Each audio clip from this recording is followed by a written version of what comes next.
So, as you all know by now, tragedy struck Sunday morning when a helicopter carrying Kobe Bryant, his daughter, and seven others crashed.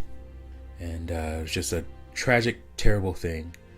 And so it kind of took me a while to put out this video, come up with a tribute to Kobe. And here you're seeing his games. Huge Kobe fan, followed him from the beginning. We're the same age, so it felt like we were growing up together. I myself, I lost two brothers. My first brother was stillborn. He was a year and a half younger. He would have been a year and a half younger than me. And the second I lost when I was about 10 years old, 11 years old. And I lost him to sickle cell anemia. And he was just under 2. He hadn't reached his second birthday yet.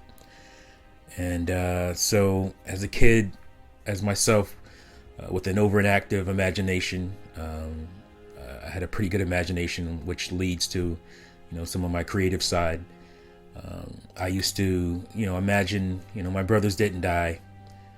They went on, they lived somewhere else. They went on to become, great people. And one of those people was Kobe. I just,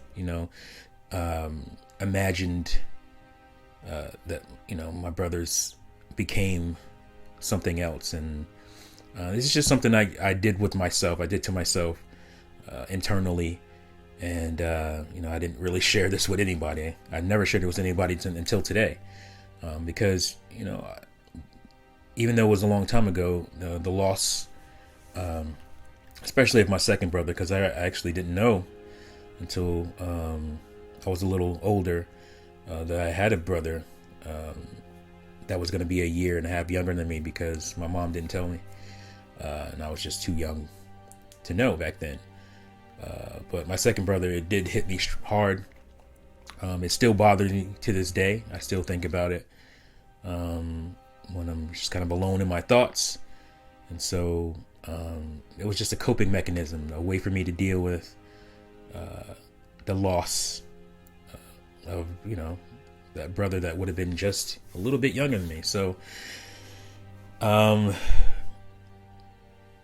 people just don't understand that, but for me, that's how I coped. And Kobe was my brother. I'm actually a little bit older than him, a couple months older. And so, like I said, we grew up together. He was going to college, or he was going in the NBA, and I was going to college.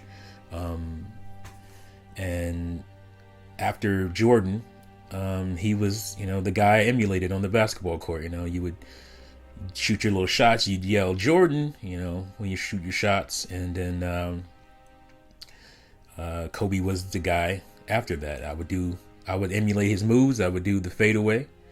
And I got pretty good at it. I'm actually still pretty good in my old age. And, I did the little fadeaway, which was very hard to guard. And I'd yell Kobe.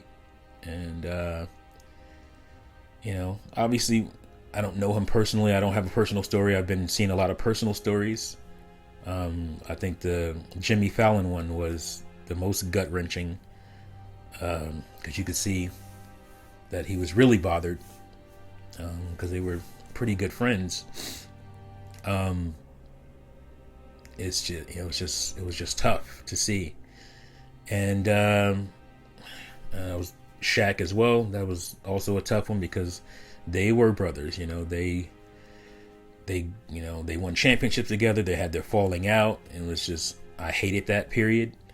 And then they finally came back together, and it was good to see. Shaq was there for him for his last game, where he scored 60, his final game in the Staples Center retirement game. And it was amazing. It was an amazing game to watch. I'm glad I was able to do that. There was no way I was going to miss that game. But it's just a tragic story. And obviously, as a father myself with a daughter, to know that his daughter was with him in the helicopter, that was tough. Uh, I just, because you just think, what are you thinking those final moments before it happens? And I'm guessing that he had a time to think about that and comfort his daughter. I hope, it was quick and, but you just think about those things. So that's why I kind of titled this my brother, Kobe, because like I said, throughout my life, it was a way for me to cope with me losing my actual brothers, is to think, is to pretend in my mind that, these people were my brothers living on. So I just want to give my condolences to the Bryant family, all of Kobe's friends and acquaintances that knew him, all the other people who were lost in this terrible tragedy, because those families are also in mourning. And Kobe's obviously he's the bright shining star, so most people are going to talk about them. But there were other, there were 8 other tragedies. So yeah, I just want to remember him. I showed my games, like I said.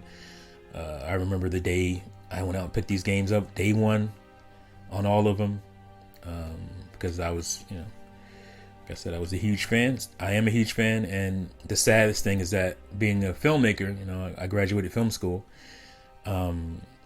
and one of the things I wanted to get was an Oscar, and to see Kobe accomplish that as a basketball player, moving into his second career, was just amazing. To see him accomplish, what I want to get one day. And so what I'm going to do, I actually said this on Twitter, is that to honor his memory, to honor the memory of everybody on that fateful helicopter, I'm going to go the rest of my life Mamba mentality, because one of my flaws is I don't push myself as far as I can. I don't I have a tendency to, as a creative person, to procrastinate and don't go the full